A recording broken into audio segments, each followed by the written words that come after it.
If you were anywhere near Jacksonville over the weekend, you know what I'm talking about. That game had plenty of moments to love, and I'm not just talking about what happened between the white lines. The energy on the field was buzzing, but what I picked up in the locker room afterward was just as telling. You could feel it. You could see it in the eyes of some of these guys. That's when you start to understand where a team's head is at this time of year. The Steelers are right back at it in Latrobe today, and I'll be right there with them, still riding the high from their 31-25 win over the Jaguars.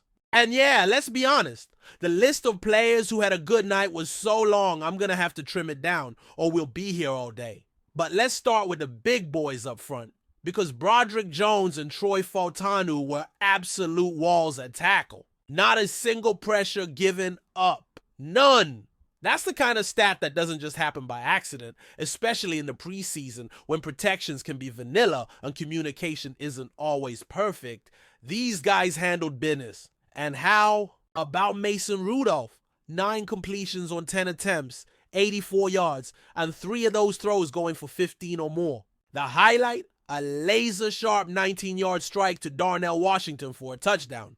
Just 2 series for that group. The offensive line, Mason and Darnell, but they made those snaps count. And speaking of Washington, all I can say is good luck to any cornerback who thinks they're going to handle him one-on-one in tight space. That touchdown was just unfair. All Darnell really had to do was exist in that moment, and the poor defender ended up on the turf as he crossed the goal line. Defensively, I liked what I saw from Jack Sawyer. And Peyton Wilson, his effort stood out to me and to more than a few guys I spoke to in the locker room afterward. They were pointing him out as someone who's starting to take charge already. Juan Thornhill made an impression too, and not just because of that big hit early in the game that got everyone talking. He was moving well, showing he can be more than just a physical presence. But here's the thing.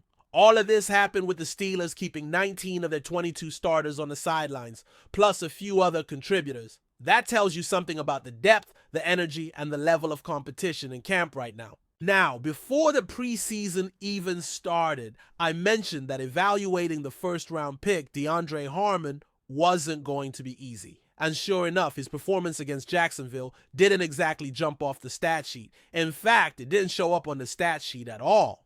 You had to watch closely to see the moments where he was starting to push, and most of those came in the second half, when the Jaguars started rotating in their 3rd and 4th units. Was he bad? No, not at all. But you'd like to see a flash or 2 from a guy who was on the field for almost 3 full quarters. Then there's the second pick, running back Caleb Johnson. I'll be real. I expected more from him in this one. Preseason is usually a running back's time to shine because of the way these games flow and because younger guys tend to get more touches. But Johnson finished with 20 yards on 8 carries, averaging 2.5 yards per run, his longest going for 7. He also saw 2 targets in the passing game, dropped 1 he should have had, and caught the other for 6 yards. Pass protection looked fine, but nothing that makes you think he's about to have his jersey flying off the shelves just yet. Here's some context though. The version of the offense that counts as first team for this game only played the first 2 series, and 4 of the offensive linemen who will start in the regular season were only out there for those series. In that span, Johnson ran 3 times for 12 yards, including that 7-yarder I mentioned. I actually talked to him about that run afterward. He explained how he followed center Zach Frazier through the gap, and this is where you see Johnson at his best, pounding right through the middle. It's not that he can't bounce outside, but the times I've liked him the most, whether in Latrobe or in his college tape, have been when he's hitting the hole hard and making something happen even after the first hit. On this play, the first contact was almost incidental, bouncing off Frazier's block, spinning, and squeezing out an extra 3 or 4 yards. When I pointed that out to him, he lit up, and trust me, that's not something you always see from him, and said the best is yet to come, and he meant it. The kid knows he's adjusting to a whole different level. There's no real comparison between college football and the NFL. Anybody who tries to make one is fooling themselves. I still remember when people seriously debated whether Alabama could beat the 0-16 Browns. Please, that Browns team would have had half of Alabama's starters in the hospital by halftime. The jump in speed, strength, and complexity is massive. So there's going to be an adjustment period for Johnson, for Harmon, and for every rookie. That's part of why the Steelers have been comfortable backing Jaylen Warren as their top back heading into the season. Johnson will be involved. He'll get his shots. At some point, he's going to take that next step and maybe even pass Warren on the depth chart. But let's be clear, that day isn't going to be September 7th in East Rutherford. Mason Rudolph's performance deserves another look, though. People keep telling me he's not a true NFL number one, but in this game, he looked like the guy who could be. I know it's preseason, but he carved up Jacksonville's defense on those 2 drives. And when you dig into the film, you see why. He was comfortable. The offensive line gave him clean pockets. Arthur Smith's play calling gave him opportunities over the middle, which has always been one of his strengths. And when you see the behind the quarterback angle of that touchdown to Darnell Washington, you can appreciate just how relaxed Mason was back there. Broderick Jones picked up the most dangerous rusher on that play and held his ground, giving Mason that extra second he needed. And here's my favorite part. Right after the score, Mason turns to Jones, grabs his helmet, and says something you can't quite hear, and Jones fires back with his own response. That's chemistry. That's belief. It's the kind of connection between quarterback and line that can carry over into the season. Last year, you could see Mason building that same type of rapport, where the offense trusted him to make them better, and he trusted them to do the same for him. That's why Mike Tomlin loves these moments. He sets players up in situations where they're expected to be the grown-up in the room, the adult among children, and he wants to see if they rise to it. Mason did. Peyton Wilson did on defense. That's the kind of stuff you want to see in August. Now, there's another layer to what we saw in Jacksonville that I think deserves more attention, and it's not just about who looked good in the moment, but about what those moments might mean going forward. Preseason can trick you if you're not careful. It's easy to get caught up in the box score, but the real story is always in the details. You've got to ask, who was on the field against who? What the play design was, how the execution matched, the call, and whether the guy making the play can reproduce it against the ones who will be out there in September when the real bullets start flying. That's why you can't just look at someone like Skylar Thompson's numbers in that game and say it's the same thing as what Mason Rudolph did. Thompson had a nice day in his own right, sure. Over 200 passing yards, 3 touchdowns, no interceptions. But a lot of that came against depth players, guys fighting for the last 2 or 3 roster spots. The pace and complexity of the game were different at that stage. It's not a knock, it's just context. For Mason, those 2 drives were about setting a tone. And the tone he set was exactly what you want from a quarterback in his position. Decisive, accurate, in rhythm with his offense. He credited Arthur Smith afterward for leaning on middle-of-the-field concepts, a comfort zone for him going all the way back to last year. And you could see that trust in the play design and in his receivers. He wasn't forcing balls into double coverage, he wasn't second-guessing throws, and most importantly, he was working with a pocket that felt like a luxury suite thanks to the line's performance. When you have time to throw, your mechanics stay crisp, your eyes stay downfield, and you can let the route develop.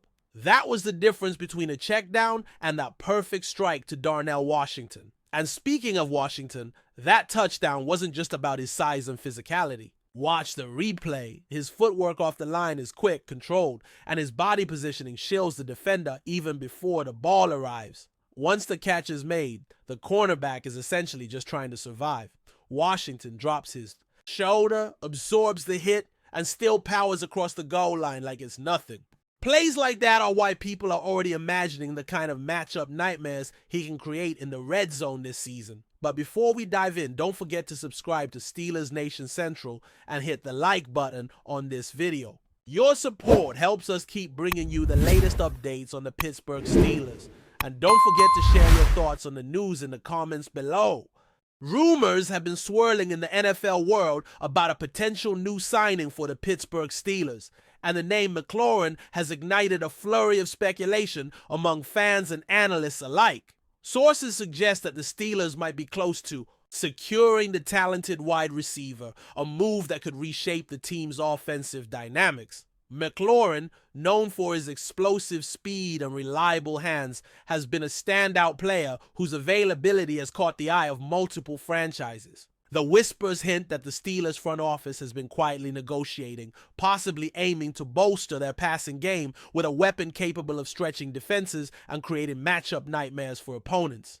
If these rumors hold true, this acquisition would signify a strategic push by the Steelers to reinforce their aerial attack, complementing their existing roster and injecting new energy into their offensive schemes.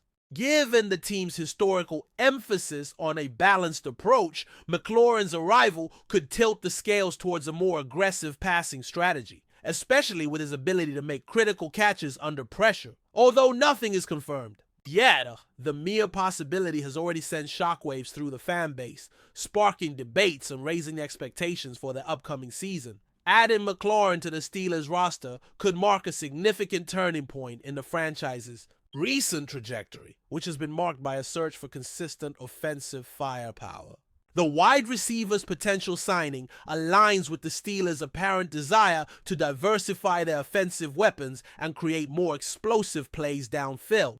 Analysts speculate that McLaurin's playing style, characterized by agility, precise route running, and strong yards after catch performance, fits well within the Steelers' offensive philosophy, which has traditionally emphasized toughness and versatility. Additionally, the possibility of pairing McLaurin with the team's current talent could lead to dynamic formations and more unpredictable game plans, posing challenges for defensive coordinators around the league. While contract details and official confirmations remain elusive, the buzz around McLaurin's move suggests that the Steelers are gearing up for a bold offseason. This potential acquisition might not only impact the Steelers' offensive statistics, but also inspire a renewed sense of confidence in the locker room, signaling a fresh chapter in their quest for playoff success. As rumors continue to circulate, fans eagerly await official announcements that could transform their team's prospects. The potential addition of McLaurin to the Steelers squad has already sparked intriguing conversations about how this could affect team chemistry and overall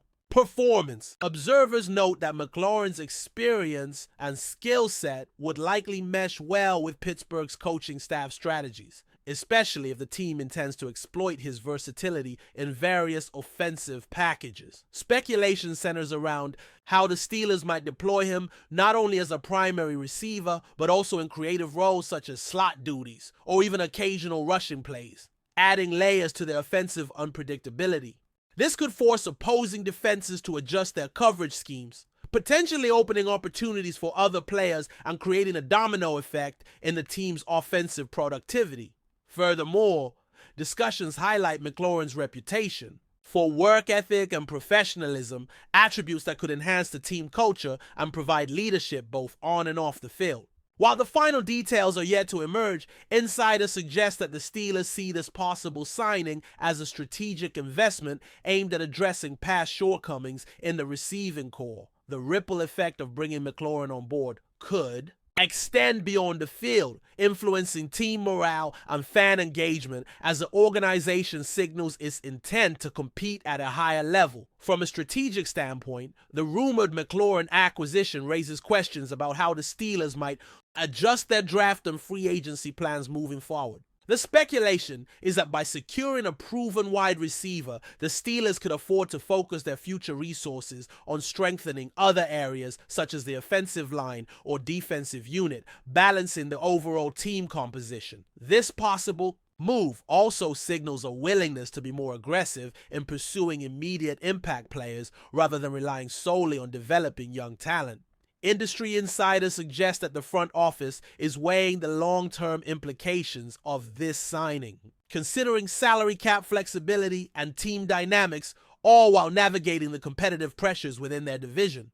The rumor mill also points to McLaurin's potential fit with the Steelers' quarterback situation, hinting that his presence might elevate the passing game's effectiveness, which has seen ups and downs in recent seasons. If this acquisition materializes, it could mark a shift in Pittsburgh's team-building philosophy, blending experienced players with emerging prospects to forge a more balanced and competitive squad. The conversations continue, fueled by fan enthusiasm and media speculation, as the Steelers' offseason moves remain under intense scrutiny. As the buzz around McLaurin's possible transfer to the Pittsburgh Steelers intensifies, the implications for the broader NFL landscape are becoming increasingly evident.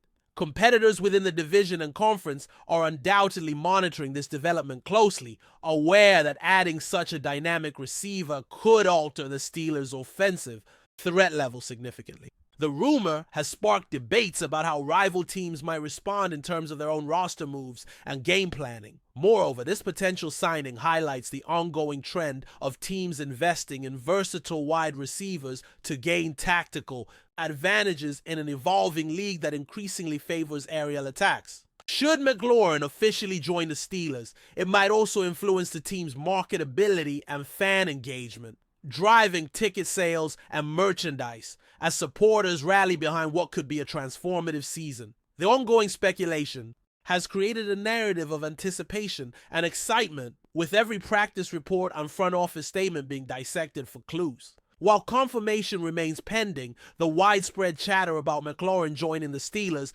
underscores the high stakes and fast-moving nature of NFL offseason maneuvers, capturing the imagination of fans and pundits who eagerly await the next big headline. That's it for this update. If you enjoyed the video and want to keep receiving exclusive news about the Pittsburgh Steelers, make sure to subscribe to Steelers Nation Central and give this video a like. We always look forward to hearing your comments and opinions. See you in the next video.